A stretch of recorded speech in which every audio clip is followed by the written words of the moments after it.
ડાંગ જિલ્લા પંચાયતની વિવિધ સમિતિઓના ચેરમેનની વરણી, પ્રમુખ રાજેશભાઈ ગામિતના અધ્યક્ષ સ્થાને ચેરમેનની નિમણૂક, બાંધકામ સમિતિના ચેરમેન પદે ચંદ્રકલાબેન ગામિતની નિમણૂક, આરોગ્ય સમિતિના ચેરમેન પદે દિનેશભાઈ હિલીમની વરણી, શિક્ષણ સમિતિના ચેરમેન પદે શંકરભાઈ પવારની નિમણૂક, ખેતીવાડી ઉત્પાદન અને સિંચાઈ સમિતિના ચેરમેન બન્યા જીતેન્દ્ર પવાર, આઈસીડીએસ વિભાગના ચેરમેન તરીકે કમળાબેન રાઉતની નિમણૂક, સામાજિક ન્યાય સમિતિના ચેરમેન પદે સુંદરબેન ચૌધરીની વરણી કરાઈ, કારોબારી અધ્યક્ષ તરીકે યોગિતાબેન બાગુલની નિમણૂક કરાઈ।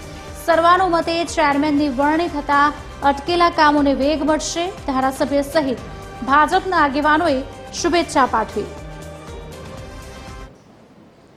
આજરોજ જિલ્લા પંચાયતની વિવિધ સમિતિઓનું જે એજન્ડા મુજબ વિવિધ સમિતિના ચેરમેનોની વરણી કરવામાં આવેલ છે। કોઈ વાદ વિવાદ કે કશું જ નહીં, જે પ્રમાણે પાર્ટીનું જે મેન્ડેટ હતું એ પ્રમાણે આજ રોજ જે 7 જેટલી સમિતિઓની રચના કરવામાં આવેલ છે અને અધ્યક્ષોની નિમણૂક આજે આપી દીધી છે। તેઓ વિધિવત આજથી ચાર્જ પણ સંભાળી લીધો છે અને લોકોનું જે કામ કરવાનું છે એમાં એ સેવામાં આજથી જ જોડાઈ જશે।